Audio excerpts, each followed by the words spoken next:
Yeah, Granite Records, Easy, the Elder, Black Collar Workers, stand up. It's called a unity, dig. Doesn't matter the profession. Listen, my work is black collar, I work as that scholar in this. Where those followers miss, I don't follow, I hit. I work with that dollar and cents, and the purchase is worth what I spent, cause I paid attention. Even when I couldn't afford it, I bought it and retained my pension, still working. In my office, it's where the bosses sit, right across from this skilled person. And the cost it gets kinda lost to split with me, myself, and I. It's the soul, need no help to fly. In control and stealth and by from outer space, not outer space, cause I'm timeless and without a place. Find this behind this outer case, faceted diamond without a face. I wear black collar, no white or blue. We've paid dues, it's united too. No fake moves to divide the crew. If you a black collar worker, making that dollar work for you. With no white or blue, we've paid dues, it's united too. No fake moves to divide the crew. If you a black collar worker, making that dollar work for you. I ain't into them cameras flashing, posing, glamorous fashion. I'm in the back and I'm relaxing. Samuel Jackson style, don't know the man, I'm just a fan of his acting. I blow down the grams, I packed in the swisher to slow down the camera on the action. Sit your ass in that amateur class and acting practice for cameras passing. I got more stamina, passion, and patience to wait than the average assassin. Behind the scenes, I'm character casting, write and produce as the character cashing checks. Without any flash effects and stunt doubles, I have respect, I'm pro-humble. Without a cast and set, your show crumbles. I yell cut, I don't mumble. I wear black collar, no white or blue. We've paid dues, it's united too. No fake moves to divide the crew. If you a black collar worker, making that dollar work for you. With no white or blue, we've paid dues, it's united too. No fake moves to divide the crew. If you a black collar worker, making that dollar work for you. I take credit for nothing, won't bet if I'm bluffing. No debt, I owe nothing to them who loan nothing to him. I'ma own something again, a lump sum. If it's not from within, I want none, and I ain't gotta pretend I front none of the time. I'm one of a kind with one son and one daughter to carry the traits and the genes. It's sorta contrary to fate in the scenes. It's stitched in, it fits them. They don't switch when friends get hip to this trend or that one. Keep your name brands. Fashion keeps them wrapped the same, man. It's masking true identity, contrasting the true entity in me, surpassing who I pretend to be. I'm through asking, who am I? I am, but who's asking? I wear black collar, no white or blue. We've paid dues, it's united too. No fake moves to divide the crew. If you a black collar worker, making that dollar work for you. With no white or blue, we've paid dues, it's united too. No fake moves to divide the crew. If you a black collar worker, making that dollar work for you. But I'm not a rapper. From the old school to the ancient temple, I like that. Oh, okay. I write that. What's going on? But it's not an album. You're tuned in to another episode / edition / installation. If I look real foggy right now, something going on with one of my cameras. So I'm using an older camera that's connected to my laptop. And I look real fuzzy, but at least you can hear me. So that'll have to do for now. I got a whole lot of technical issues that's been coming up, but whatever, we'll figure it out. So for those of you who don't know, this is Freethinkers, part of the group. My name's Q. This is the time and opportunity where we talk about things that are, we talk about whatever we want to talk about. How about that? I love Freethinkers because there's nothing out of bounds or off limits. So if you want to come to a place where you can freely discuss your opinions about anything and everything, this is the place to do it. This is one of the last of a dying breed, I think, in my opinion. So remember, I'm not going to be on here long. My partner Nikki had to step out. She had some stuff that she had to do. But my goal, let's see how we do this. My goal is to go 30 to 45 minutes tops. And what I'm going to do, we're going to talk about a few things that's on the Freethinkers thread, that some recent posts on the thread. Just want to talk about that since I don't get a chance to respond to a lot of those things. And then to close out, I have what you see on there. I have a Freethinkers Checklist Quiz. I like to believe that we're all growing together. We're growing in information. We're growing in thinking maturity. I like to think that. I don't want us to be stagnant. I want us to be evolving and advancing. At least that's what I try to do. So if that's what I'm trying to do, then the people who I hold conversations with, I hope that they are moving with me. Otherwise, I'll get bored and I'm like, all right, this group is trash because it's a bunch of young-minded people who you can get left behind in relationships. Whether you're in a man-woman relationship, a friendship, a business partnership, the goal is for both or all parties to grow and evolve together. Now, they don't always grow and evolve at the same rate or the same pace, but if you're ultimately trying to get to the same goal, then you can make it there and you can actually operate in harmony. But what happens in a lot of situations is when there's one person striving to grow and there's others who are not and they're satisfied where they're at, sometimes you can grow out of the relationship. And neither party is beneficial to the other because there's no attempt to grow on another side and there's no iron sharpening the other iron on the other side. So and you have to pay attention to that. If you're in business and you have a partner in business, they're moving, advancing, shaking, making things happen, taking chances, getting turned down, getting yeses, getting nos, and you're just kind of sitting pat, you'll get left behind. And then ultimately a person that they don't even think you're a bad person, but ultimately it's like where I'm trying to go, the only thing that you're doing is you're just a hurdle or your weight or baggage that's slowing me up from wherever I'm trying to get to. So I said all that to say, in likewise manner, as freethinkers, I hope that we're all growing together.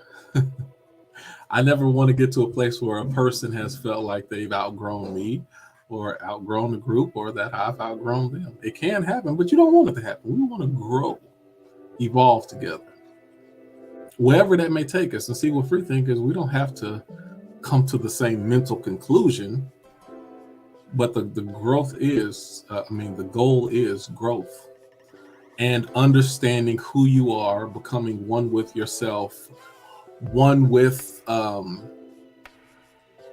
your mouth, your mind, and your actions. Oh man, I'm preaching already. Look at this. I said this to a friend of mine a while back. This is maybe over a year ago. We're having a conversation about, I think it was about women. Probably having a conversation about women. And the conversation that we started talking about is, why do women do this, but then they say this? They say they don't want this, but then they do this. Then their actions go against what they're saying. You keep saying you don't want this, but your actions are showing something different. And what my response was, I learned that there is oftentimes there's conflict between what a person says, what a person thinks, what a person's moral compass is, and what their life experience is. Those can be totally different things. What you say can be different than what you think. What you think can be different than your actions. And even your actions can be different than your life experiences or your upbringing. Your upbringing can tell you that this is right, and this is wrong. Your body can be speaking something totally different. Your body can be like, yo, this is right. And sometimes your mind and your speech will line up with your moral lines that you've been taught, either from a child or for what you've been taught, that this is how you should talk and this is how you should speak and this is how you should think.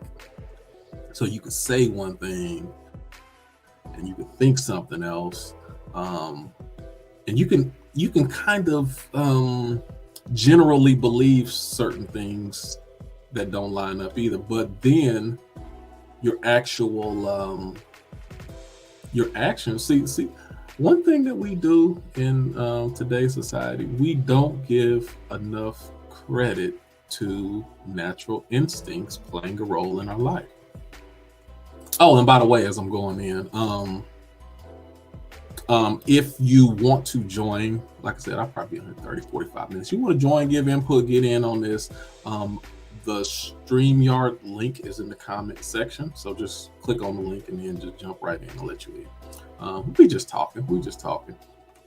So anyway, what I was saying is oftentimes you'll find that a person seems to be a walking contradiction because their actions, their upbringing, and just your natural instinct all have different directions that they are trying to go. And I'm like, yo, this it could be different. Like, and so anyway, I'm not going to stay on that too long. But what I'm saying is, as free thinkers, one of the things I was just talking about, how we become one with ourselves and we become one, just centered with who we are, what we believe, and how that's a part of that. You got to get your past experiences, you got to get your mouth, your mind, and your instinct, your human natural instinct.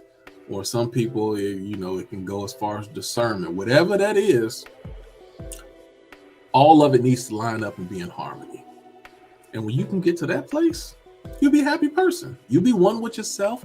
You can have conflict and debate and dialogue without being without having conflict. Like, you can have conversation and debate and dialogue without having conflict with another person. That's what I want to say.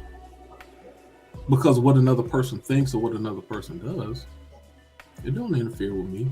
Whatever you believe, if you believe in leprechauns and unicorns, good for you. It doesn't change anything about me or how I believe, or your belief system doesn't affect mine and the life that I choose to live based upon how I believe. But that's all a part of becoming one with yourself. All right, so look, that's the preliminaries. Like I said, feel free to comment, give us any questions, thoughts, ideas. Let us know where you at. I see a Facebook user back from Cali, right off, and tuned in. Whoever that is, appreciate you tuning in. Like I said, feel free to jump on. So what I'm gonna do is, we're gonna go, like I said, I ain't gonna be long. We're gonna be quick with this. You know I say that and I be lying all the time, but my intention is to be quick. So what I want to do, I saw a few posts on here recently, and some of the stuff I didn't get a chance to go deep into, but I just wanted to give a little commentary on some of these things. Let's see. What's the first one? Oh shoot, this is too small. I cannot read this. So I'm about to pull this up on another device because it's actually too small for me to see. And my eyes are not that good. Okay, so it reads, have you had the experience of being called aggressive or intimidating at work when all you are doing is minding your business and working? Okay. Let me say that again. Have you ever had the experience of being called aggressive or intimidating at work when all you're doing is minding your business and working? I know this is a soft, touchy point for a lot of Black people because many of us have experienced that, which oftentimes it comes from, it's a poor way for when people say that, and you'll hear, and trust me, I get that all the time. It's a poor way of another person saying, I don't know how or in what way I can identify and communicate with you. Like, how do I communicate with you on a non-work level? Because at work, people like to talk about their day, talk about their weekend, talk about their kids, talk about stuff they like to do. You spend a lot of time at work. So people like to fraternize and get to know one another. When it comes to Black people, a lot of times, because there is a large cultural gap, a lot of people don't know how to approach Black people. First of all, before I even get into the topic, let me help those who don't know how. When it comes to a Black person and you're trying to find out how do I make a common bond or connection with a Black person in the workplace, what you need to do is talk to them like you would anybody else. It ain't complicated. We working through this job just like you. We got kids just like you. We have relationship issues just like you. We got to cook and figure out what we're going to eat when we get home. It's like just talk. Stop trying to do extra. You ain't got to do extra. Just talk. Just have a conversation like you would a normal person. We do have cultural differences, but the baseline of who we are is still the same. And if you can stop trying to figure us out culturally, which you're probably not going to do in a 5-minute conversation, and just talk to us like human beings, you will find the commonality that we have within one another. So that's the first thing on that. That's first. Second, let me say this to those who feel some type of way when you are incorrectly labeled. And I get this, trust me, I get this all the time. But you know what? For me, oftentimes I do it on purpose. At the workplace, I don't want anybody, even including my boss, to feel like they know me too well. I'll make it a point. Some days I'll be jovial, I'll joke around, and other days I'll stay to myself. Not be mean, not be rude. I'll get to my work, I'll handle my business. It's dangerous for people in the workplace, whether it be upper management, your contemporaries, to feel like they got you pegged. Oh yeah, I know Q. No, you don't know Q, and I don't want you to think you do. Oh, Q, he's a great, fun-loving guy. No, I don't want you to think that about me either. Oh, Q, he's quiet. He stays to himself. Hey, no, not all the time. I don't listen. I don't want anybody to feel like they know me, because you don't, especially at the workplace. And I make it that way. I will say certain things about myself, but I don't tell all my business. And let me tell you why.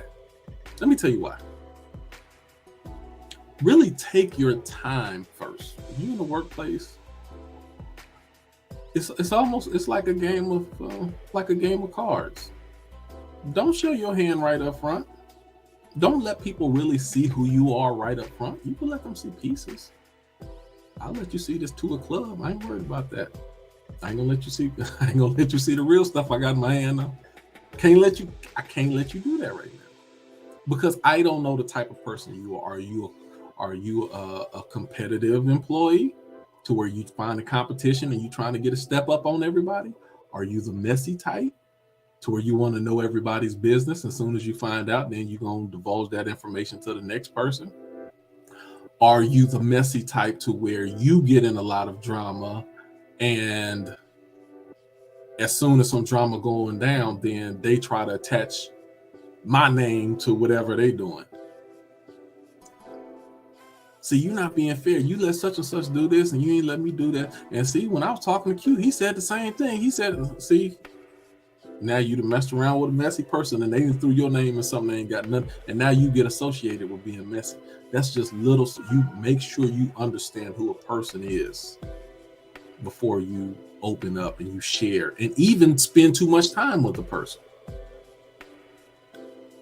Don't go to lunch every day, or don't hang out with people and talk to them for prolonged periods of time every day when you don't really know who they are, how they operate, and who they operate with. Because it can be, you can get labeled the same way by association. Now, what I say about this post right here was talking about. Let me open it back up. Talking about being called aggressive or intimidating at work. Now, this is what I will say about a lot of Black people. Some stuff that you'll see in the workplace is racial. A lot of stuff that you see in the workplace is business. There's a certain way that you operate in the corporate world. You gotta take the time to learn how to play the game. Don't sit there and complain about what should be and how come they don't do this and this. Like, okay, just pay attention. Okay, is this what we're doing? All right, this is how we operate. Make sure, like, be strategic. Anytime I have issues, I never have any outburst, or I never give strong opinions in a public or a group setting at the workplace. I ain't trying to be the poster child for anything. I'll make observations. And if I have something that I'm looking to do or I'll go to my manager in private, not in front of everybody else, go in private. So John, this is what I see, and this is what I'm trying to do. And I want to make sure I'm working everything to my advantage and mine only. See, and this is, so one of the ways, if you think a coworker gets certain favoritism over you and you don't get the same amount of favoritism, is it racially charged? Sometimes. Is it charged from a gender standpoint? Sometimes. But a lot of it is just you knowing how to play the game.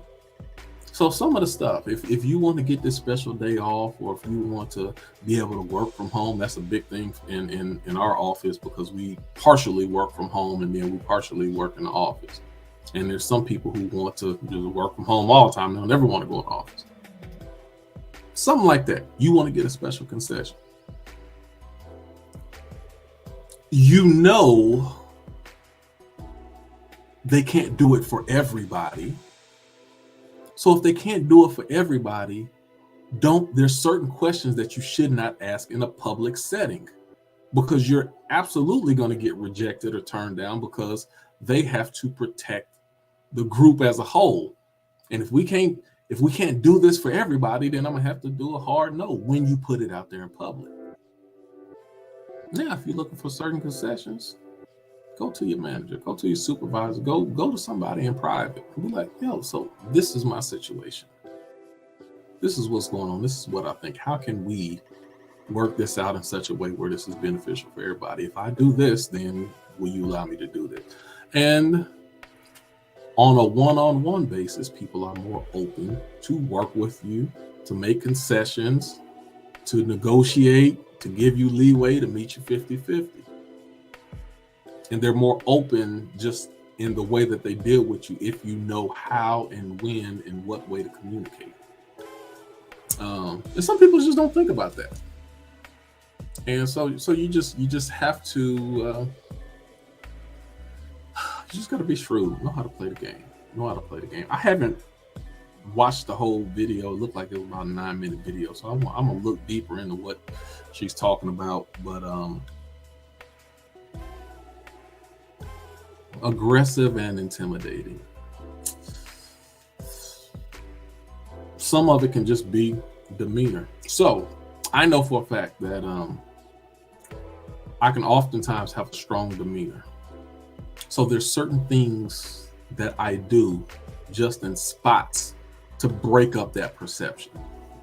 So if I'm quiet, I'm to myself. If I can seem intimidating or aggressive, I make sure in off moments that I do things to counteract that. You know, one thing that I did a long time ago, and this was even back really before I moved to Austin, everyone always said I look mean all the time. Ooh, you look so mean. I don't know, nobody want to talk to you, me. So me understanding that, I could be like, oh, I'm not mean. But if enough people are saying it, then there is it's something to it. So just a simple thing that I learned to do. Instead of saying hi, I say hello. hello just comes, it has a softer reception to it. And you're like, all right, all right. And some people are like, hi, hello. Hey, hello. It just comes off as more friendly. So it's those are small things. I might tell a little joke. Halfway, I'll tell a joke and then I won't even respond. Like somebody might laugh and I'll act like I didn't even say nothing. I'm giving people subtle variances of shades of who I am. So they can't put you in. The moment you try to put me in the box, then I'm gonna create another box and say, no, that ain't all to me. And that's so for me, in the working environment, workplace, corporate America, I'm deliberate about how I operate. And remember people, you are, even at work, as an employee, as whatever your position or your role are, you are representing your brand. Write this down somewhere. I am a brand. If you didn't know that, then you need to understand it. You are a brand. So even when you're operating, you're moving people, what is your brand? What is the overall consensus of who you are and how you operate and what you bring to the table?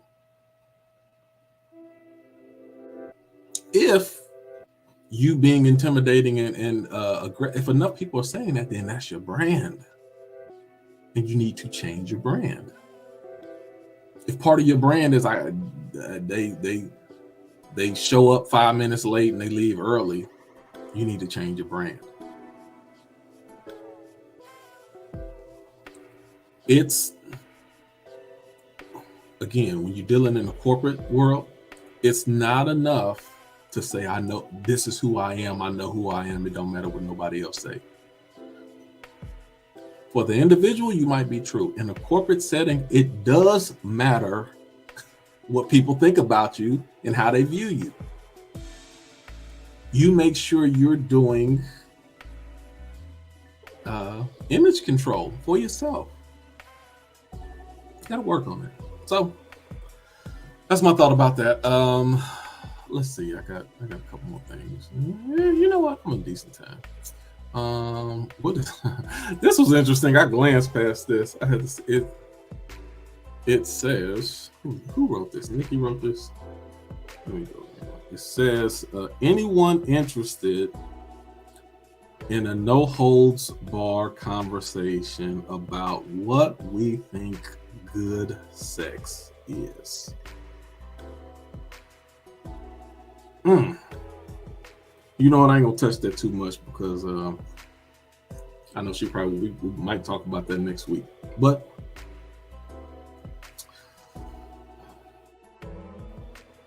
you said a no holds barred conversation about what good sex is.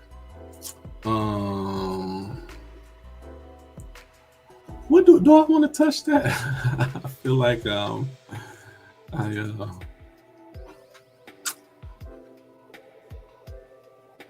what is good sex? What's good sex? Somebody tell me. Somebody give me kind. What's good sex? Now let's get the basics out of the way. Questions. Okay, so, and I know some women may have different opinions, but can we consider? And whenever you hear this, I need to know your opinion. I don't care if you watch this today, tomorrow, whenever. Can you consider sex to be good sex if there is no orgasm at the end?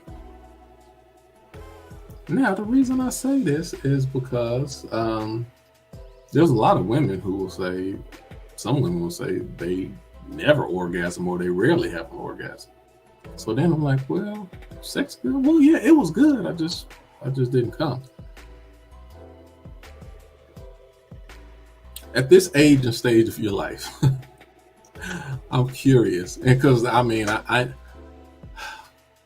for men, let me say for men, I think men can acknowledge, like, or I guess, see, men won't even know how to answer this question because a man would just be like, why wouldn't I come? Why didn't I come? Why wouldn't I have an orgasm? If it's good, then what would prevent me from having an orgasm or completing that thing? And so, yeah, so men, we just be confused, like, okay, why not? But I've heard women who say, you can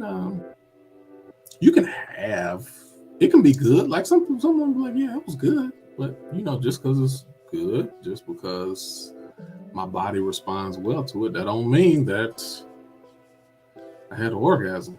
So anyway, I'm interested to know what other people. Is it possible to have good sex without actually having an orgasm? Which that wasn't an actual question, but they just said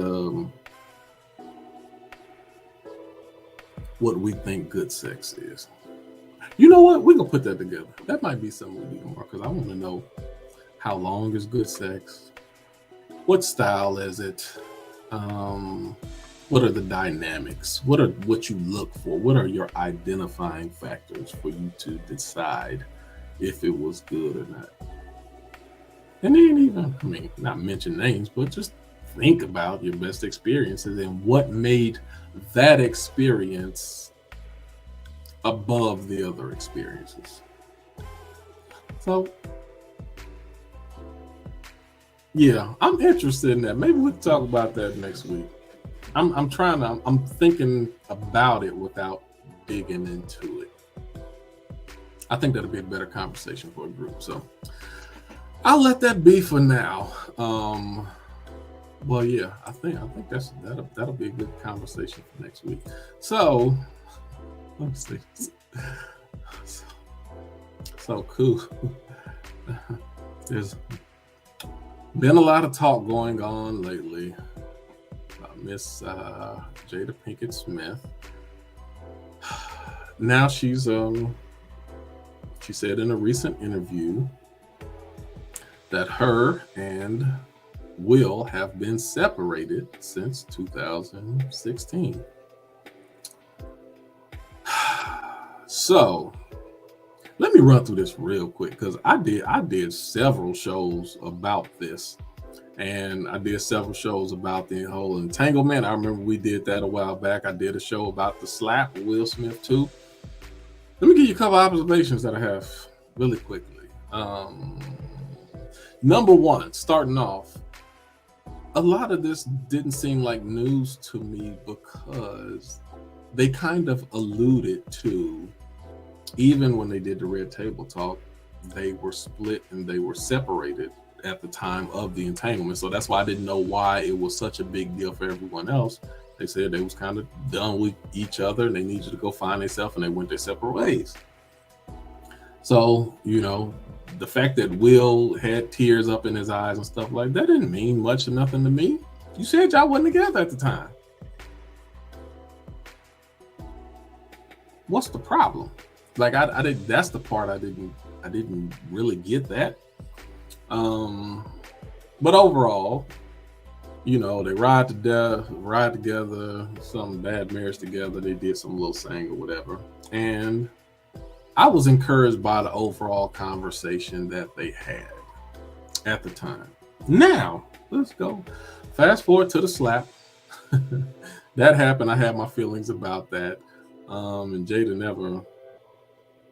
never took any credit or blame for that, or her part in it, or lack thereof. So a lot of people felt a certain way about her, because not only was your wayward husband trying to do something in the name of love, like he said, love will cause you to do crazy things, but it appears that you really left him out to dry after all of that stuff happened. So y'all was sitting together at the Oscars, but ain't nobody really see y'all sit down or do anything together or really work it out. Like, I'ma sit with my baby and take these arrows and these darts that's being thrown at them. We gonna handle this together. For you to do all that talking at the red table, you was mighty silent about your husband or even coming to the defense of him. And that rubbed a lot of people the wrong way. A lot of people did not like that, including myself, because I really rock with y'all. I did a podcast just probably about a month ago about my favorite couples, and y'all still was in my top 5. I still had y'all in my top 5. I wasn't even completely done. I'm still holding on, Will and Jada, because whatever they go through, they find a way to stay together and just make it work. And I'm still of that mindset to a degree. Now, this is the issue that I had. So Jada recently, now let me say this. It's something about people when they go on whenever they write a book, this is what I've noticed. Whenever a person writes a book, it's pretty obvious that the publisher or whoever's printing these books out, they force these people to bring something else out the bag. It's like, okay, you are a celebrity, you have fans, everybody knows everything about you. What is it that you can tell us that nobody knows that would force people's interest into grabbing this book and saying, let me read this. There's more that I don't know about. I need to get in and read this. And it seems like every time Will Smith, even in his book that he had several years ago, he talked about some stuff that he hadn't talked about before. Jada did. Scottie Pippen came out with a book. All of a sudden now him and Jordan is worst enemies. I'm like, you wasn't never talking bad about, we knew you had your opinions about how good you were, but you wasn't never talking bad about MJ like that. But the moment the book come out, you like, who was the biggest name that I could bring some controversy and drag some controversy into it to get people to buy this book? Of course it's going to be Michael Jordan. And he went for it, and he just went all the way in. I'm like, dang, really? That's what y'all doing? So I feel that's what's happening with Jada. And you know what? From what I'm starting to believe is, I think celebrities understand this. So I honestly, I think Will fully understands that in order for his wife to sell that book, they're gonna have to play on some major drama between them. She gonna have to drop a bombshell that ain't nobody know about, because they've already talked about the entanglement and they talked about, certain aspects of their relationship. So she can't talk about that because people are like, yeah, we knew that already. That's public information. Why would I go get your book off of something I already know? I gotta hit them with something that they ain't never heard before. So me and Will, we've been split since 2016 because we just didn't believe in a divorce. Now, my question is to the fans, to the listeners, to the people who've invested any time or energy into their relationship, how do you feel about that? How should you feel about that? See, because let me tell you this. It's one of a few things, and all of them none of them have a great ending. So these are the possible scenarios. Let's say, went to the red table, and because now you saying like, okay, with the red table, that was like 2020-ish, 2020, 2021, something like that. You mean tell me y'all was split up then? Why y'all sitting up here talking about relationship stuff, giving each other high fives, asking, how am I doing as a husband and sticking with you? And, oh, you're doing an effing great job. But y'all split. So was you just lying to us the whole time? The whole red table talk, was you just lying about that? And if you lying to us face to face about the most intimate things of your life, then how should we even look at you? Let's go back to brand. How should we even treat your brand? How do I go back and look at Red Table Talk and all these deep conversations that you had with your mother and your daughter and all these people, and we trying to get to the bottom of some stuff and get to the core of who we are and kind of just get some healing through Transparency. If you sit there and bold-faced lie to us or deceived us about your relationship and y'all talking through something when y'all not even together, how should we feel about everything else that you did? So it's a couple things. Either you lie. So if you was lying about y'all being together at the time, then you lied to the people, you lied to us. Why should we trust you? Or, which is possible as well, you actually were not split up when you guys did the red table talk. You were actually together then, but now in hindsight, you saying we've been split up since 2016 because a couple things. Number one, I need to sell these books, so we got to give you something different. This is the other possibility that I believe. The other possibility that I believe that may come out is some other ish that's about to come out or on the verge of coming out about them. You know, maybe somebody that he was dealing with, she was dealing with. So it's something that's about to come out. And if it comes out, depending on the timeline of when it actually happened, it's going to be a bad look for the Smiths again. So what we can do, we can play damage control early. How do we play damage control early? Let me go tell everybody we've been split since 2016. Like, even why is that such a major information? Because if we find out that Will did such and such in 2018, or Jada get caught up with, you know, not August, but she was messing around with June, I don't know, somebody else. and say we find out that happened in 2019, now we got a cover already. Oh, well, you know what? They've been split since 2016, so that don't matter. Damage control early. And so what you're thinking, what the average person is thinking is, look, everybody assumed that y'all been in an open relationship all this time anyway. That y'all was swinging or open or whatever. Y'all had the right to do what y'all want to do. Why are y'all lying about this when everybody already has the assumption? Listen, assumptions are not the same as revealed. The revealed behavior itself. A lot of people thought Luther Vandross was gay for many years, but they didn't know, and it wasn't confirmed. And had it been, you talking about a singer in the late 80s, early 90s, had that information came out then, he would have sold a fraction of the albums that he actually sold.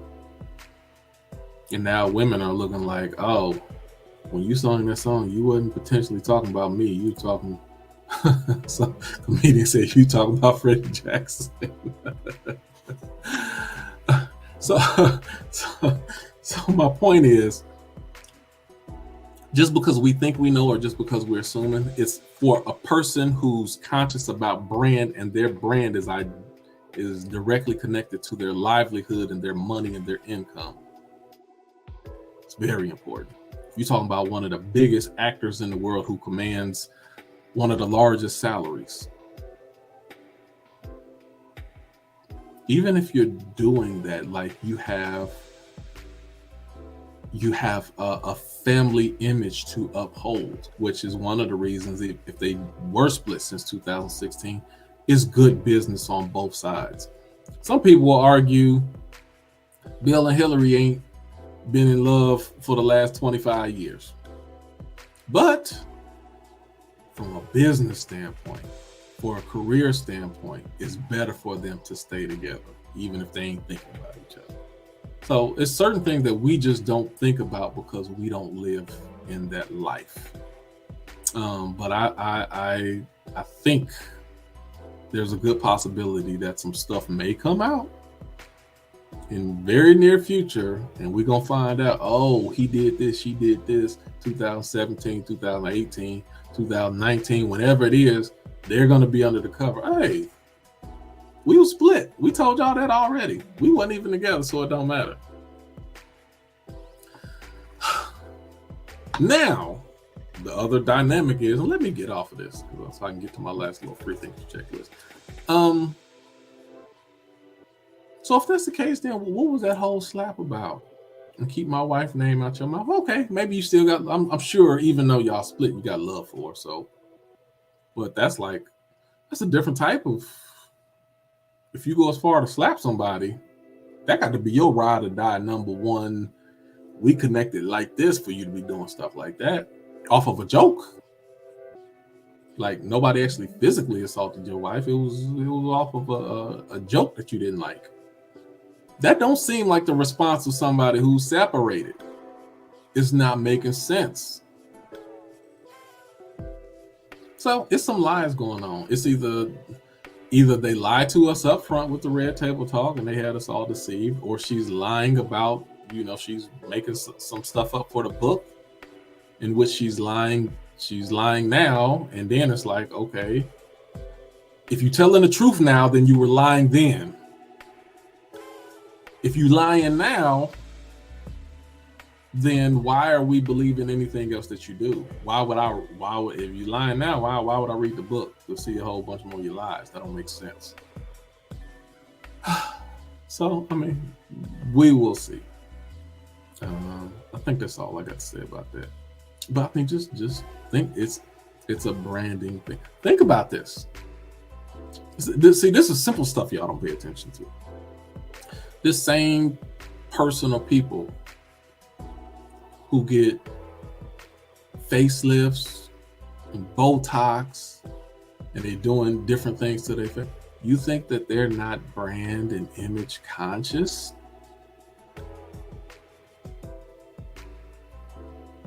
You think you're not brand and image conscious? And if they're willing to do that, then you think they're not willing to lie to you for likes or for publicity control? Just simple stuff for you to think about. Okay, so I know I ran past my 45 minutes, but let me go really quickly down to my last free thinkers checklist. Like I said, I want to talk about this because I want to make sure we all growing together. And these are some things that I just thought of off the top. These are some basic ways, and this I probably can go take a list about 20 thoughts deep. I'm only going to give you 5 right now. These are the first 5 I thought of. But these are things to pay attention to as a free thinker. Get something that you can work on. Number 1. I like this one. I should write this on here. Hold on. Let me see how quick I can do this. Hold on. Maybe if I just copy and paste, it might even go a little faster. Oh, that doesn't work. Let me put it on a banner. Maybe? Oh, yeah. Let's see how quick I can do this on my feet.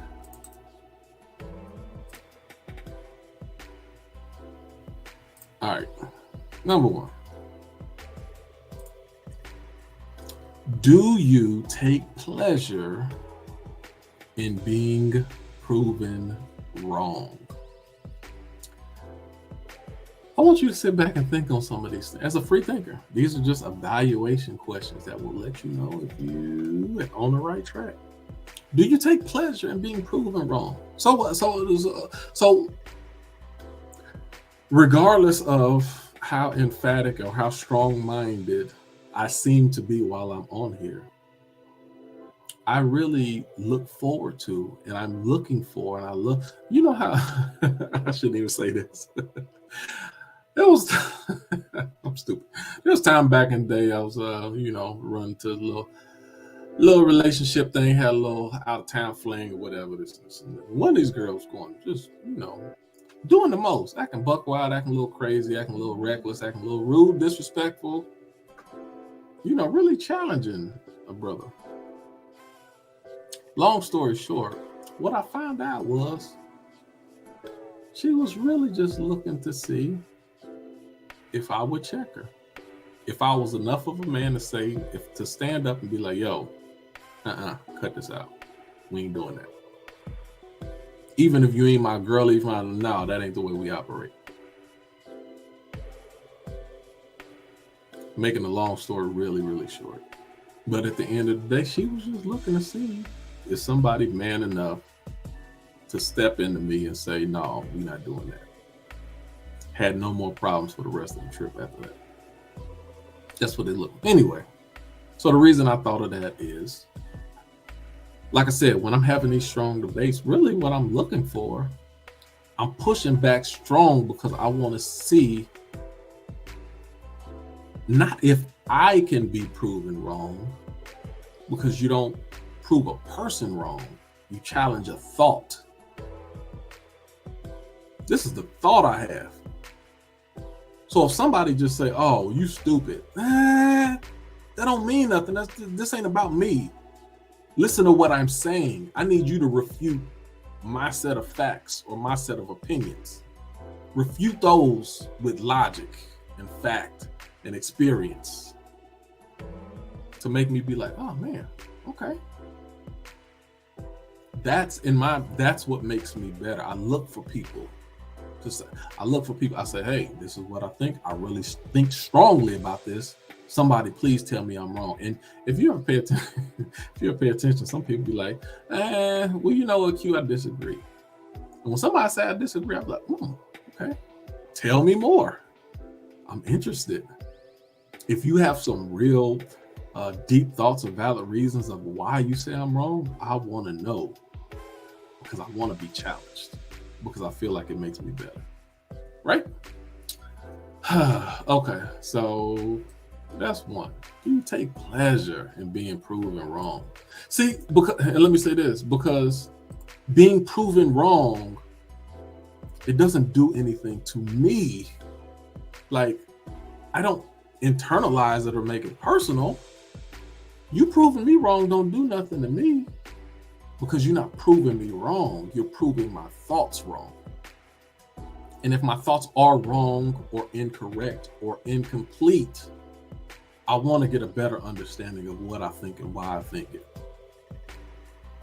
That's a good thing.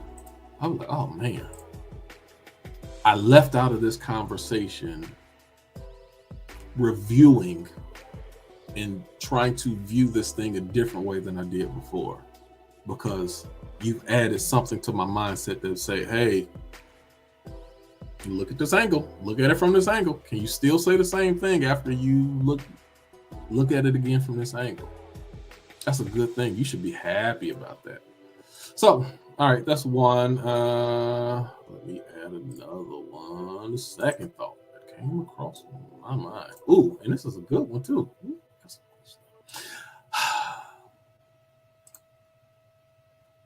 Oh, no, that ain't the one. Where's the other one at? Maybe it didn't say. Let me find it. Okay. I don't know if I spelled it right. I just did it real quick. Okay. Do you know your blind spots and triggers? Man, there's some good stuff. Again, free thinkers, this checklist is a quiz. I want to see where you at right now. Do you know your blind spots and your triggers?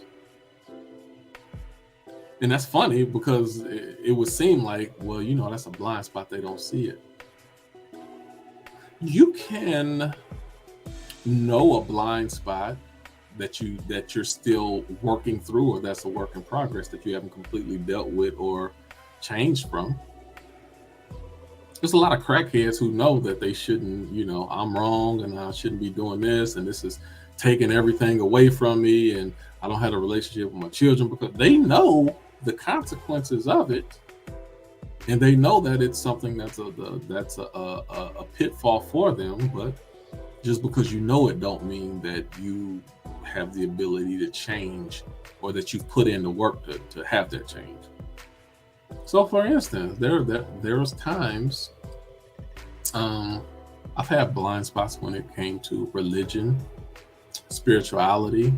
There's a lot of gender stuff, how I view men versus women, a lot of political stuff. I had a conversation with somebody earlier, getting away from that all Republicans is racist and all like. And for a lot of people, depending on what you have a passion in, whether it's women equality, man preservation, whether it's spiritual things or political things, where your passion is, oftentimes you can have blind spots and triggers because you've been so ingrained and indoctrinated for such a long time. It's like your thought process is on autopilot, and you have an automatic thought and a response for everything that's said and you get to a point sometimes where you're not even taking in different opinions, and you're so quick to make a defense that you start giving a defense before a person has actually got the thought out. At a certain point, you feel like you know everything, and you know that this person is wrong. Oh, I'm about to get to that in a second too. But because of that, you have blind spots and triggers. So let me say it like this. My bottom line with that is, do you understand that everybody has blind spots and they have triggers? Whether it triggers you to a strong outburst, or it triggers you to go into a shell or be silent or be passive, or to refrain from a conversation altogether, that's also a trigger. You'd be like, oh, I ain't even about to get into that because I ain't gonna start. That's a trigger also. It triggered you to temporarily become something that you weren't planning to be. In that case, you might have been planning on being social, have a conversation. Now you're going silent. Now you ain't gonna talk to nobody. Or now, in a sharing conversation, now you ain't sharing no more. Now you getting your opinion out, and that's the final line at the end of the day. And I know one thing, and when it's all said and done, you start making those statements, these finalizing statements like, well, what I'm saying is law, and there ain't gonna be nothing else. No, that's a sign of a trigger. It's a blind spot. It's an area where you have diminished vision. Your vision in this area is not what it needs to be. So if it ain't blind, then you legally blind. Like I can kind of see, but my vision is highly impaired because of this topic and conversation. I've become short-sighted when it comes to this particular thing.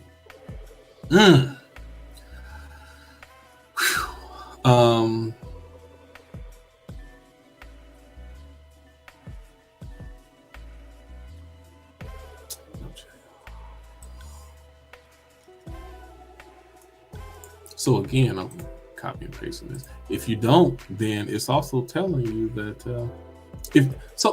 this simple homework. Identify what your blind spots and triggers are. If you haven't taken the time to ask yourself what that is, that means in your mind, you probably don't feel like you got any. And if you feel like you got some, but you haven't identified them, then you still ain't no better off. You need to find out and clearly identify what are my blind spots, and what am I doing? What am I listening to? What differing opinions am I taking in order to evolve that mindset or evolve those short-sightedness or those blind spots? Because some of the stuff ain't gonna happen overnight. Some of it, there's some, I ain't gonna get into that, but find out what they are. Ask yourself the question, find out what they are. And if you don't know what they are, ask a couple of friends. Whoever the three people you have the most conversations with, whether they're coworkers, friends, your mom, or whoever, ask them, what are my blind spots and what's my triggers? If you got good friends or a good family circle, they'll tell you. So,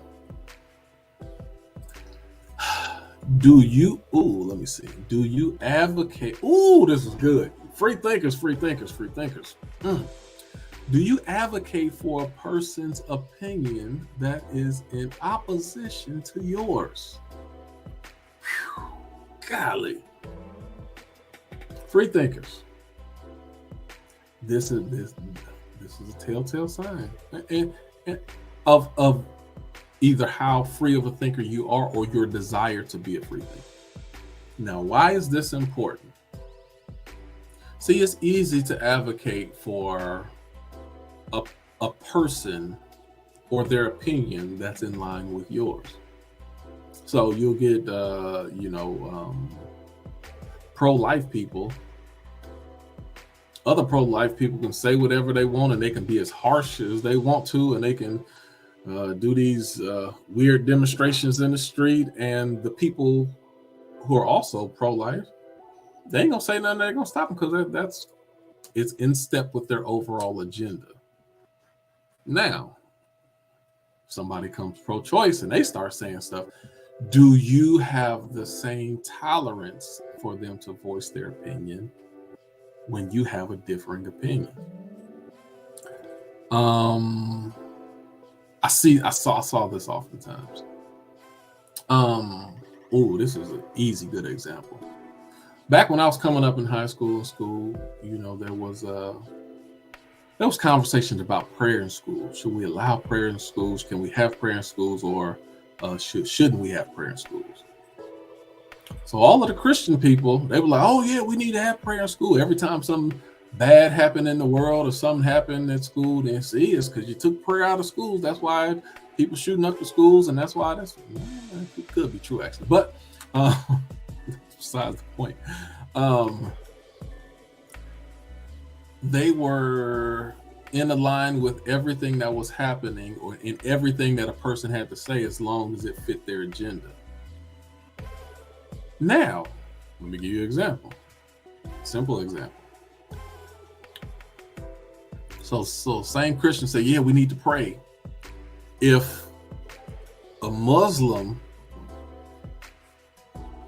wanted to say, yeah, I need the ability to pray 5 times a day in the East. So, while I'm at school, we need to have the ability to pray those 3 times a day until this and this. That same Christian who would have been for prayer in schools, since that Muslim doesn't fit their agenda, they're like, we don't need to have that. And then they would also try to silence them and prevent them from doing it and even talking about it. No, we talking about white American Christian praying. That's the only type of praying we talking about. We ain't talking about the other type. The problem with that is what you allow for one, you have to allow for all. And the same silencing that you try to do for one group that you oppose, you're actually silencing yourself. You may have seen many times, I'm at an hour already. I'm about to finish this quick. You may see something. I don't do a lot on free thinkers, and I appreciate everybody's opinion. The only time where you'll see me have a harsh kickback on this group is when a person or a group of people try to suppress another group member's ability to express a thought. When you do that, that's when you're going to see me, and that's when you're going to have some problems. I remember time back, and this was, it was high racial tension going on, probably slightly after George Floyd and some other things like that. But we were having a group conversation, and I don't remember what the conversation was about. It could have been about pregnancy. It could have been about health, probably because it was around the COVID time. So it was something about health. And one of the people, a white man, had a comment that he said about some of the things that were going on with Black women, and the question about how, a lot of Black women die even in the hospital at a higher rate than others. So the guy had just had a statistical analysis of, what he heard or why it was the case. And, had some people disagree, and then had another. That's fine. But then there was other people's, like, the overall sentiment was, right or wrong, you're not qualified to speak on that. you being a white male do not get to speak about any issues dealing with a black woman. And I know that's the way the world kind of is now on social media and other places. You can't talk about this. And they try to suppress anyone that's not supposedly a part of their group. That's when you get pushback from me.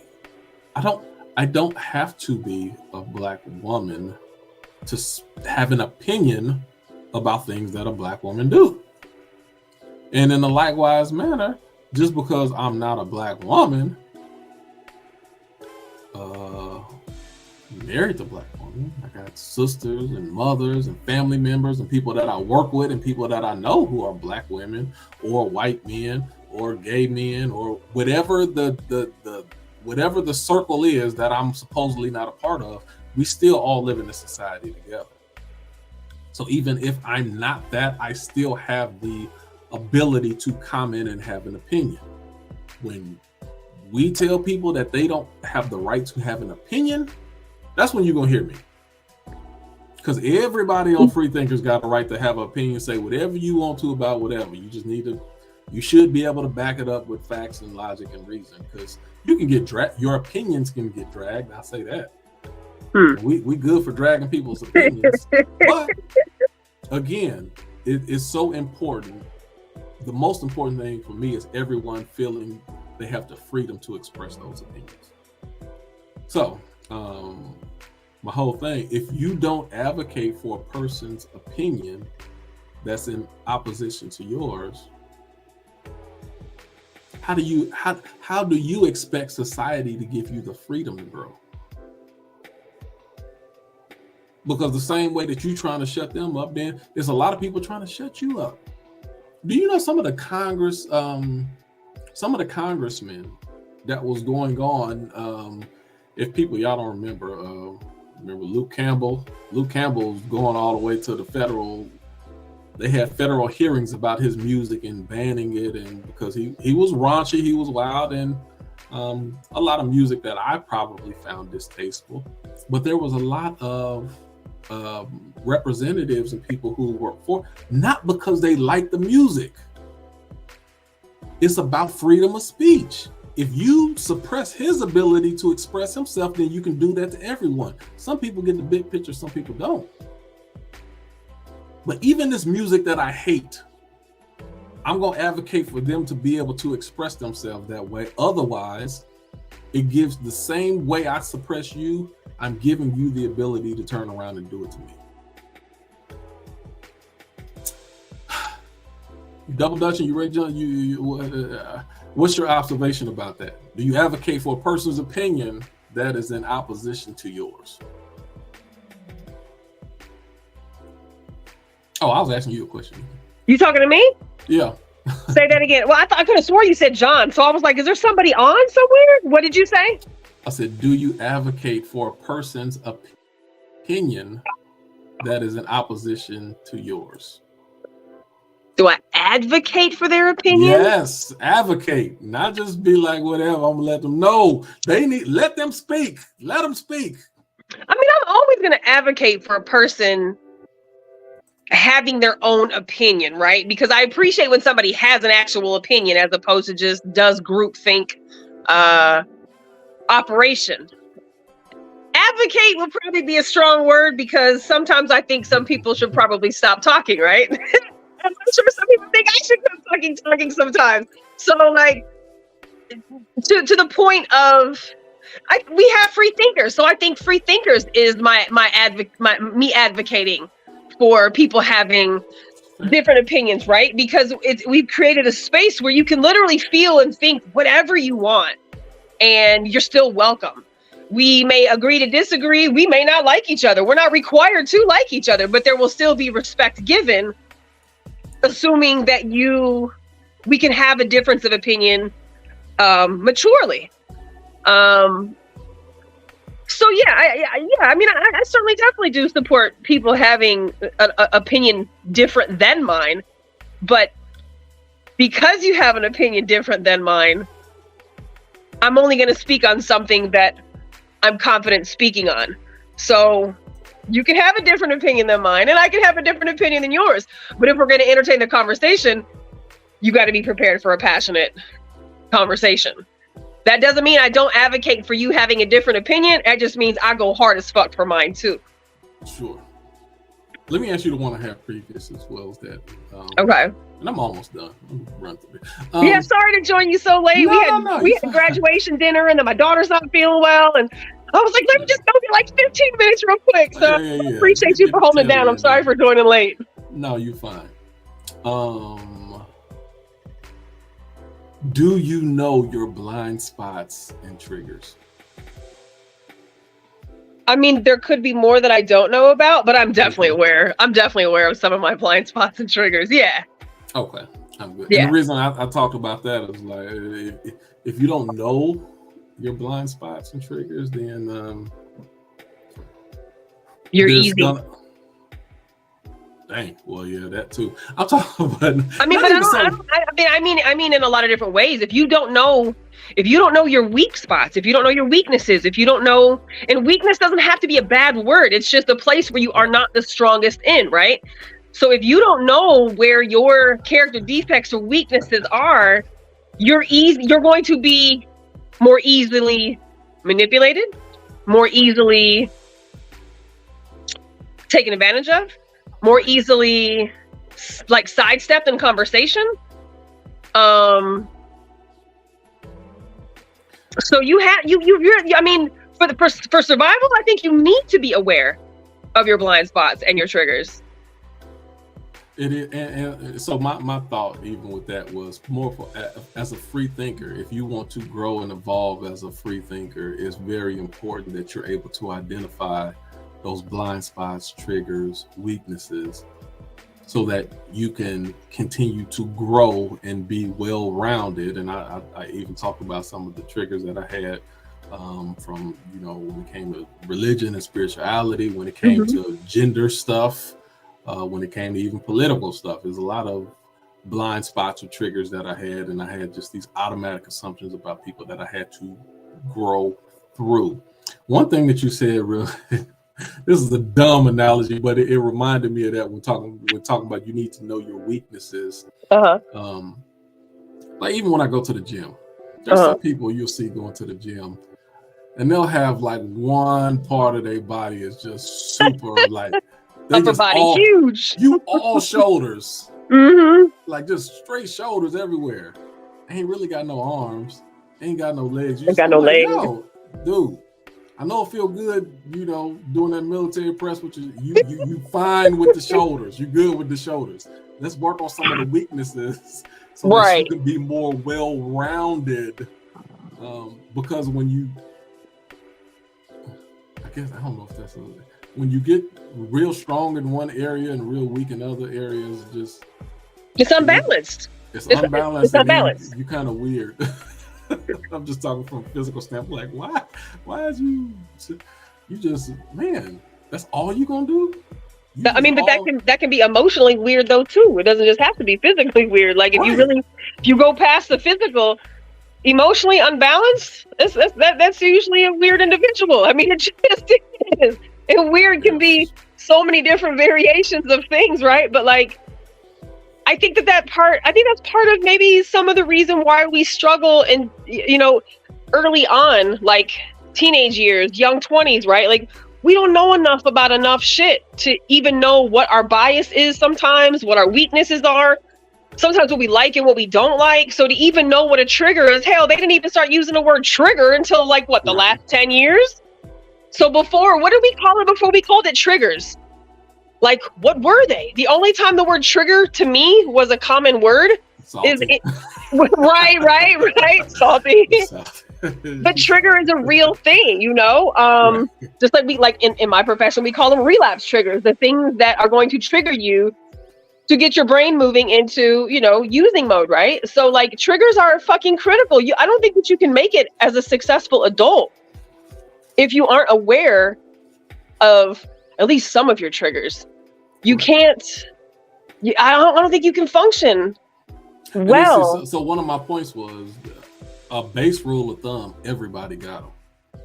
So Right. if you can't identify them, then that means you haven't been searching when you probably should. Because now you're walking around absent of knowledge. First thing you need to know is everybody got triggers, Right. and blind spots. With that being said, how come I don't know what mine are? Right. Everybody got them.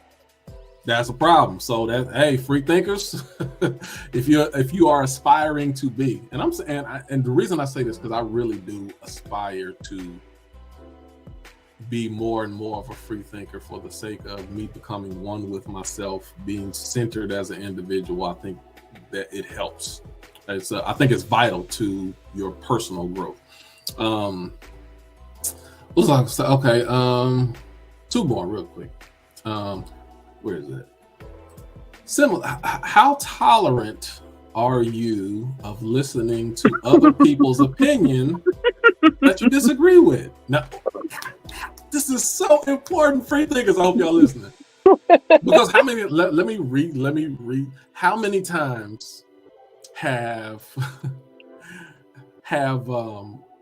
you heard somebody starting to talk about opinion that you know without a doubt you disagree with, and then you just start tuning them out? So I try to be very present in all conversation. Right. I really do try to be very present. So that means I have to be doing nothing else. I can't have my phone on me. Like, I can divide attention, but I don't want to, right? Like, I want to be able to hear all of what is being said. So I can take in the information. I'm going to hear the information. I have a thing. I think my first barrier for me when it comes to tolerance is I have to know by way of how you speak on something that you've actually done enough research about whatever it is that you're talking about to even be talking.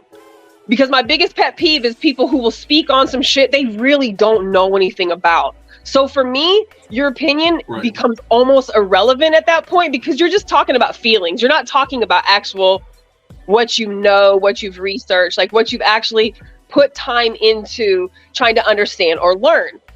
So if I can tell that you definitely have, invested your own self into this conversation about a topic that maybe we don't agree on, I'd like to learn from other people. I like to learn why people think the way that they think. But it's very rare. Right. But it's very rare that another person is ever going to get me to change how I feel about the things, about the way that I feel about some of the things that I feel. No, that's the thing. I didn't talk about changing your mind. I just do you like you said, do you remain an active listener when you clearly see we totally disagree? To a certain extent, there will be a point where I will fucking tune out. If you are just repetitively like you're just like vomiting up the same stuff and you're like literally not coming with anything new, that tells me you haven't done a lot of research. You only know talking points. And that's cool. But there's just some people you got to have better game with when it comes to having conversations and debates and, dialogues about things like that. So yes, I do try to stay, I do try to actively stay present, in having conversations where we have different opinions. Yes.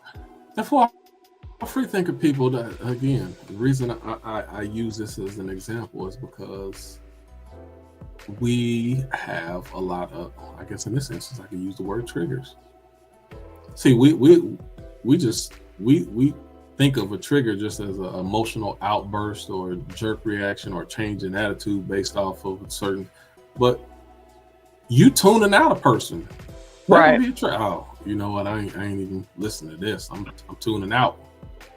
Like the topic or the conversation or a certain thing they said or phraseology, whatever. You tune. I see it happen all the time. People just tuned out. Mm-hmm. And in what they're saying, a person may have something to offer you, not necessarily to change your mind. True. But maybe like half of the stuff that I've learned from people that I totally disagree with, it didn't change my mind, but it helped me understand their thought process better. Mm-hmm, mm-hmm. So a lot of times when I'm having conversations, I'm doing podcasts, and I'm with a group of a heavier group of a certain type of people, and they have this certain mindset, and I'm like, well, from from what I understand, what I've been told, when a person of this community does this, it's because, and I can speak to that thing where there's a lack of understanding. Right. And I mean, I have in one of my groups, oh man, one of my groups I was in, we had a conversation about some LGBTQIA stuff, and I'll be honest, I that was the first time I realized, like, you've come a long way in this area. Because a lot of the people who were on the show, they were just saying some off the wall, reckless, mad, disrespectful stuff, like, but it wasn't like intentional. Okay. It's the same way that I would have talked maybe 10 years ago. It's like you're saying a lot of stuff out of ignorance. Like, simple thing, like, I don't use the term, and like, this is simple stuff. Say Indians. Well, they're not Indians. Right. Then say Native Americans, and then at one of our things, a girl corrected me. No, not Native American. We don't associate ourselves with America. We're natives. Okay. Don't try to attach the American to who we are. No, y'all got here after us. We're natives. We are first. And I was like, dang, I know. But anyway, that's a simple example of, ain't got nothing to do with me, but just having different information. Sure. And now I have the ability to educate, just like I'm doing right now. I have the ability to educate somebody. And I bet you a lot of people listen like, oh, shoot. I didn't know that. I didn't think about that. I didn't know that was a derogatory mark, a derogatory phrase toward them. I thought I was saying something. So anyway, my whole point was, in ways like even simple ways where you think you being respectful, you really not. And it was a lot of people on that show. I'm like, man, I'm so glad I didn't invite none of my people, none of my friends from that community on here, because they would have been all kind of offended. I mean, but don't you think there's got to be like some room? Only because if you obviously said Native Americans, you're trying to be politically correct by clearly not saying, Indians, right? Like, so I mean, I can totally acknowledge why natives don't want to be associated with Native American. But this is the problem, Nikki. When we're on love you too. When we're on a debate show, no, you're fine. We're on a debate show and we over here giving out strong opinions on stuff. It's like, how you gonna have a strong opinion about my community and my circle, and you can't even get my pronoun right, or just basic stuff. It's things. It shows that you haven't done basic homework on my life, my circle, my community. So how in the hell can you have such a strong opinion about something you clearly ain't did your homework about? True that.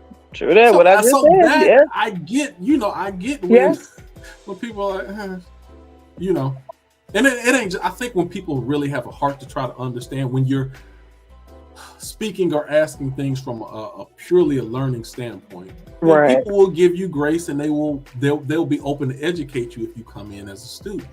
Right. But when you come in as a know-it-all and clearly you ain't did no homework, people are pulled back.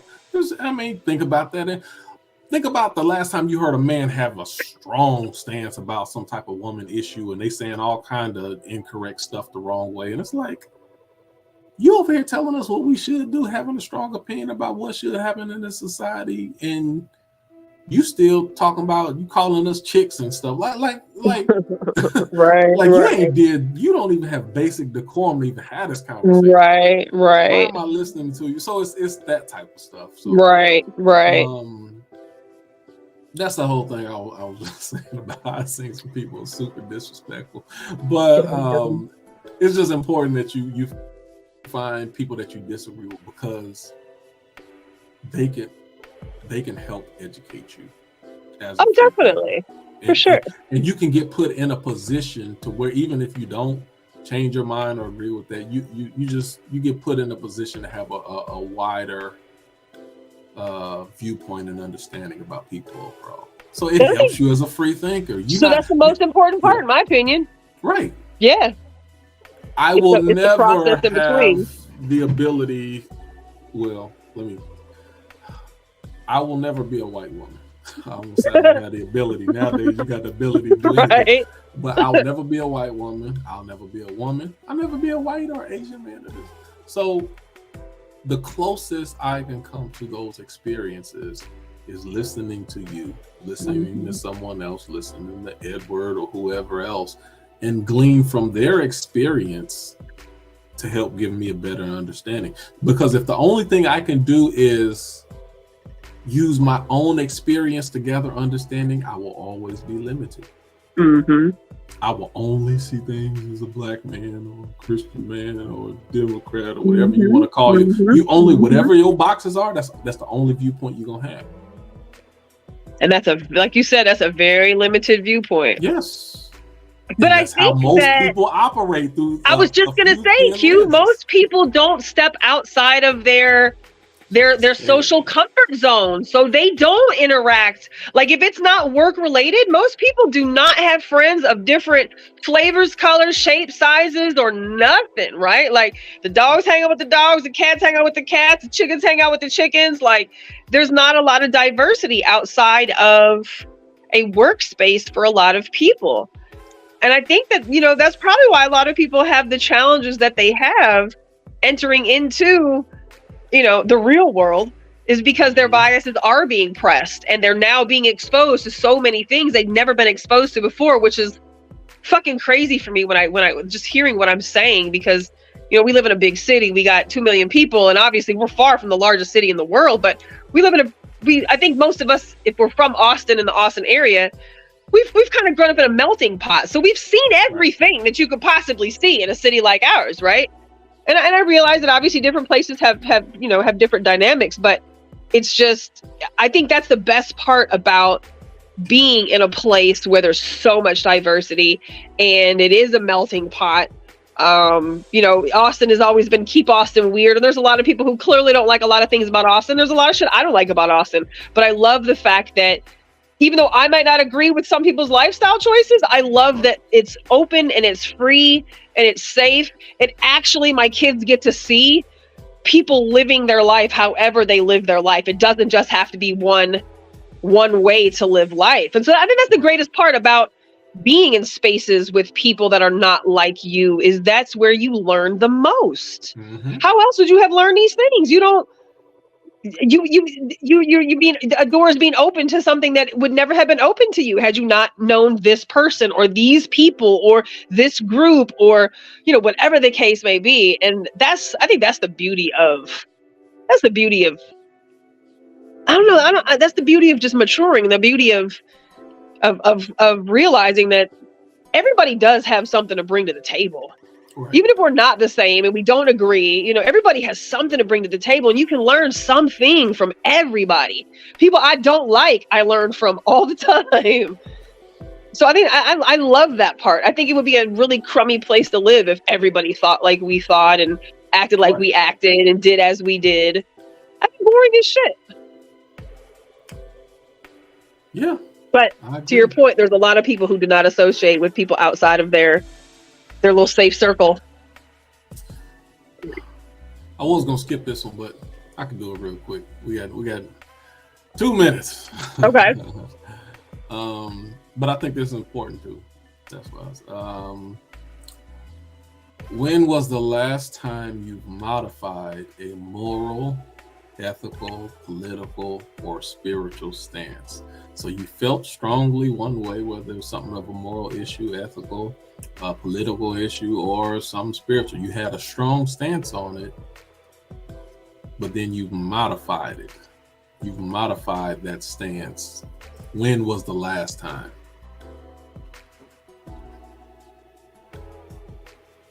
Things to think about. Do you have an answer for that question? You thought about it? So did you have something for yourself that came to mind? Because I'm honestly, yes, did you? Okay, because I'm running down the list for me of just some things that I feel pretty strongly about. And to be completely honest, Q, I don't really feel like most of my positions have changed. I think that if anything, they've gotten stronger. They've been more solidified. Like my moral and ethical barometer only gets more righteous. Like, and I know that might sound really fucking like pompous or something, but it's not. Like, doing people dirty is just not an option. Like, being unethical is just not an option, right? Like, you may think that my lifestyle is immoral because I have children and I'm not married, but I don't live an immoral life, right? So I'm not prideful, but I'm strong in what I believe to be ethically sound and morally sound. Political, I mean, there was a time that I used to believe that voting mattered, but I sure as hell don't believe that anymore. But like my affiliations or what I believe, Well, that's one party. That's an instance right there. You've made a modification of how of certain political views. Well, but in regards to like what a person is voting for, like that never changed. But the element of voting itself has certainly changed. From used to think that voting was something that we had to do. That's an absolute modification. So the things I would vote for, I still stand on those principles and ethics. And then spiritually, no. And honestly, I feel like, I think I've evolved to a higher spiritual place than previous, but it's always been for me just this understanding of whatever God means to me, right? Has that ever modified or changed? No, because I was always taught that it was God as you understand him or her. So there was never, I didn't have to follow any rules to know that a God existed. I didn't have to follow any rules to know that if I did right, I would get right. Like, I didn't have to follow any creeds that if you don't do this, bad's going to happen. It was just do right, live right, keep your street clean, don't do people dirty. And whatever this God thing is, it's going to work out. Right. In the few times that I've sought out understanding more about religion and just all the different, variations involved in seeking a higher power or the afterlife or whatever comes later.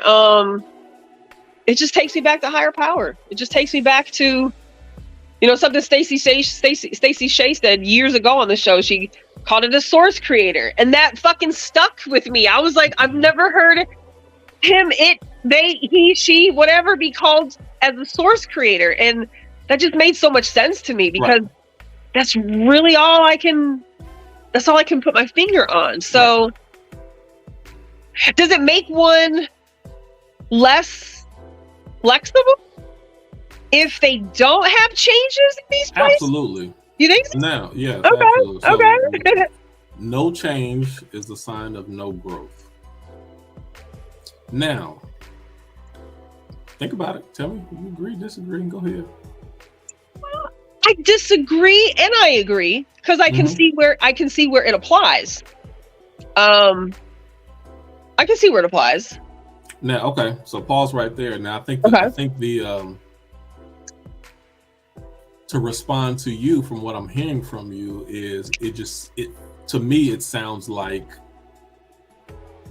either I just didn't ask the question right, or in the ways that you have you just don't look at it as a modification. And there's plenty of things that you are talking about, even when you talk about politically, spiritually, reinforcing those beliefs. All of those are modifications and additions to where it's actively being worked on, and even things that strengthen your belief. It just can't stay stagnant or it can't stay the same. And even when you're talking about so even like instances, just regurgitating what I'm hearing from you, even when you talk about strengthening my stance, that's coming from a place of, in this topic, I've done more reading, more research, more inquiries, and through those things, it's strengthened what I already. That's modifying. True. I guess modifying doesn't necessarily have to be changing or like, because when I see modify, I think like, like significant change. But I mean, a modification is an edit. Shit, it's so I guess it can go any way. Right. So even so in some, there's some things that I believe, but I didn't strongly believe, or I believed it, but it wasn't significant to me. Or I believed it and it was very significant to me, versus now my modification is I still believe it, but it's not as significant. True. Okay. Like that's a modification. Yeah. The way I view a certain thing, even though I still view it, I look at it. That's a modification. True. Based off of information, experience, other rubbing my iron against somebody else's iron. Yeah. True. Thinking if I think I got some pure gold, like pure gold, that represents just the straight truth. If you run it through the fire, it's all gonna come out still pure gold. Right. If you got something that's pure gold and you put it in the fire, and then you find out, 70% of that it wasn't gold. Right. And now you only got the remnants of, and that's what I'm trying to do. This block of gold is my truth, my what I see and what I acknowledge is my just straight out raw truth. I'm gonna put this in the fire. Me putting it in the fire is me taking my opinion. I'm putting it out in front of you. I'm putting it out in front of Freethinkers. I'm putting it out in front of everybody I can to critique, to criticize, to tell me that's the fire. Right. Your opinion got to be challenged, and it's gonna have to stand up through people's personal experience. It got to stand up. And a lot of times, certain things don't stand up, and it's like, you know what? Yeah, that ain't solid gold. Okay, that's I put it through the fire, and only that which remained from the fire that I put it into is what I keep with me. The other stuff, whether if it was some religion stuff, and you got to do this, and you got to, it didn't hold up. But this did hold up. So I put it in the fire, and what came out as pure gold is what that's my new modified truth. Right. And that other BS I had to get rid of. And that's all I do. Every time I meet somebody, I'm putting it in your fire. I'm putting it in your furnace. Tell me why I'm wrong. Tell me why I'm looking that up. Tell me what I'm missing or what I'm not looking at. Right. And then you give me something that's you hand back to me something that's slightly modified than the last time before I presented it to you. What do you think is an area, like out of those three, moral, ethical, political, or spiritual, which one do you feel like you have had the most modifications in? I know I've definitely had modifications politically, but not big. See, the difference is a lot of times that kind of go back to what I was saying. Some stuff, you believe it, but it's not significant to you.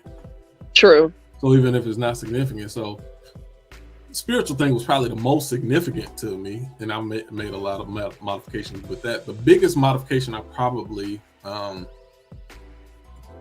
made is just morally. Really?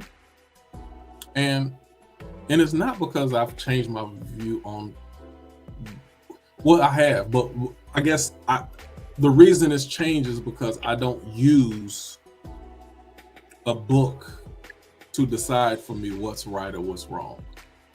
Okay. And I don't think that there's a universal right or wrong all the time either. True. So what's right for me can be completely wrong. And you know this, with the field that you deal with. Just because I have a drink, that could be completely detrimental to another person. Right. So what's okay and what's fine for me can be totally wrong for them. Like they don't have to touch it or go anywhere close to it. Right. So there is no black and white. Everything is, it's gray because it's all dependent on the individual, their circumstances, where they're trying to take their life. It's just certain things. So maybe eating a cheeseburger ain't wrong for you, but if I said I want to be a health instructor, that's pulling me away from my goals and the representation of my brand or what I say I'm gonna be. Right.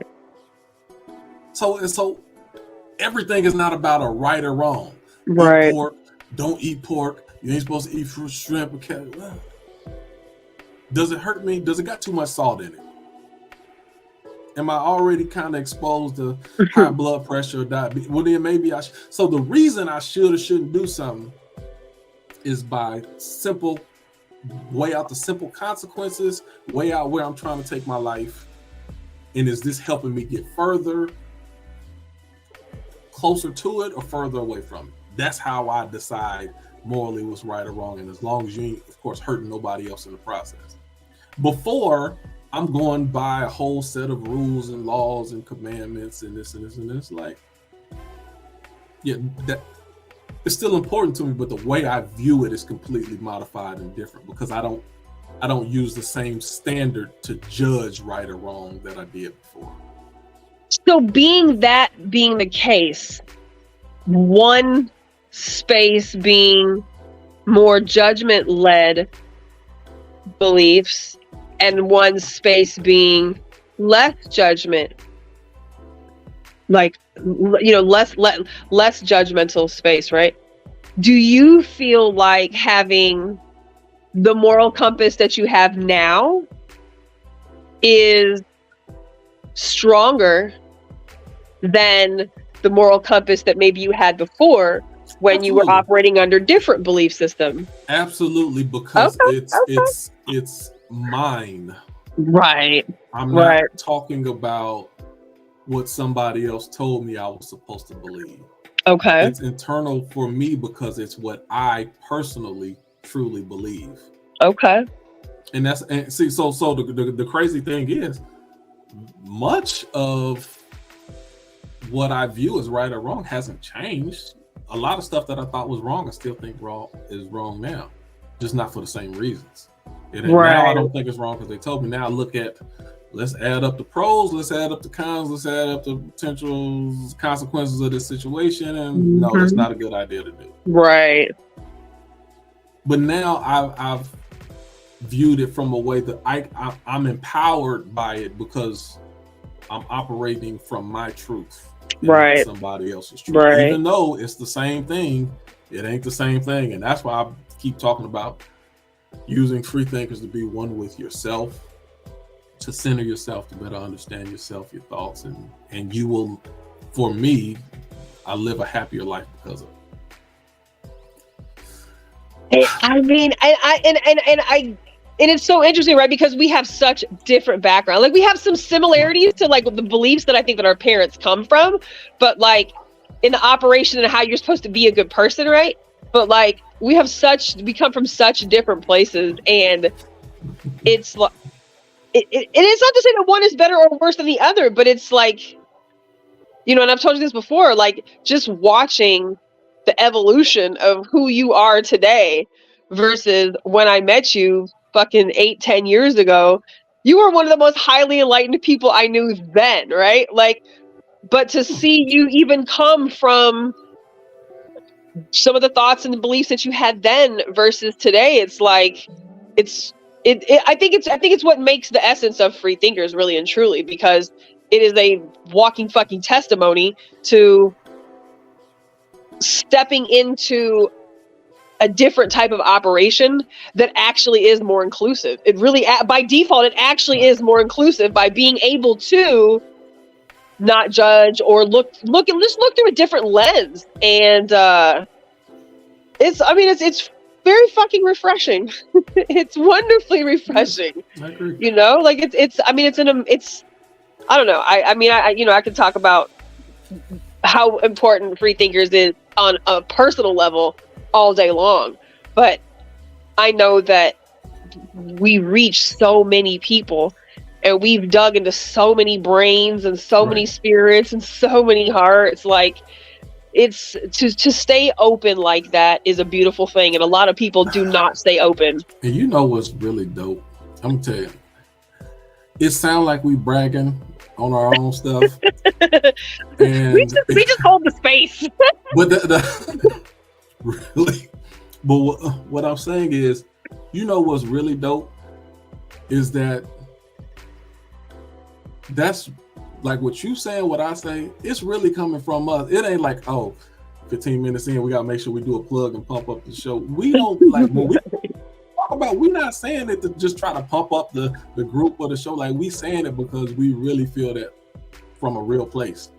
Yeah. Like, I'm talking about it out of like personal testimony and just passion for it. Like, oh man, I love this, I love this space. And I'm like, that wasn't a that wasn't a TikTok line that I'm gonna put in some type of clip later on. It's like, no, I'm saying this because that's what I really feel. So it's dope to really just what's the word I'm looking for? It's a organic organic publicity. It is. It is. And I sometimes feel like the people that watch us and support us, that, involve themselves with us, I think sometimes they like to have us in like their pocket. They don't want to tell people about us. They don't want other people to know. I see that all the time too. They don't want people to know, like, this is where I go on Tuesdays. Don't join me. And so it's like, how do you be mad at that, right? Like, on one hand, I want everybody to know about us. On one hand, I want us to have 1 million fucking followers. On one hand, I want us to be able to talk to everybody in the world. But then on the other hand, no, I don't. No, because I like that whatever it is that people get out of coming to us, coming here and joining with us, whatever it is that they get out of that is the reason why they keep coming back. And yeah, it's like somebody finding a real nice little park that's off to the side of nobody. Right. Little coffee shop. You don't want to tell nobody about it? Yeah, like I can't tell because if everybody start coming, y'all gonna mess up my vibe. I don't want to, so it's like, I want this space for myself. Yep. It's definitely not a common space, that's for damn sure. No, it's not. And not only not common, it's becoming more and more unique as the days go by, because everything else is falling in line. Yep. Anyway, you got any last words? No, I don't. But I did want to. So I tagged you on the Facebook page. I posted something today to see if anybody's interested, and there's a few people that have been interested. So since we talked about sex a couple weeks ago, I had some folks message me, and they're like, "Y'all didn't finish the conversation." So we were having internet issues. Well, I was having fucking internet issues and didn't know it was my fault. And so we had dropped, and when we came back, the whole topic changed. And so there were people who were like, "No, I was literally waiting for you and Q to tell us what men think and what women think." And I was like, "Damn!" So I posted something today about anybody interested in having just like a pure adult, raw, open conversation about what's good sex, what's good intimacy from a man's perspective and a woman's perspective. Like, you want to learn something about sex? Let's fucking talk about sex, right? Like, if we are really and truly seriously trying to, help patch up some of the places in society, we can't act like piss poor sex lives don't affect people's relationships, right? So like, let's have the conversation about sex. So I was hopeful that you were like, hell yeah, let's do it. Yeah, that's what I said earlier in the show. I'm like, because I pulled it up actually a little bit. I'm like, yeah, that sounds like a conversation we might have next week. And I'm gonna hold off on it. So you want to do it? You want to go for next week then? Yeah, let's do it. All right. So for anybody who's watching us tonight, and we want you to join us live. You can be in the panel all you want. You can be in the comments if you want to, but we want you to join us live, and let's talk about sex straight up. We're gonna have an adult conversation. It'll be 8:00 at night. Put your kids to bed early, but let's talk about sex. What do men like? What do women like? What do men not like? What do women not? What do men not like? What do women not like? And Blue had made a point. Does it just have to be sex? What about other types of intimacy? Man, we can open that door left and right. So I look forward to that conversation because a lot of people are too. They're just not talking about it on here like publicly. So we're going to talk about sex next week. There we go. Bring your questions. bring your voice box so you can conceal your voice in your face if you don't want nobody to know it's you. But let's talk about sex. For sure. All right, that's it. We'll see y'all next Tuesday. Peace. Good night.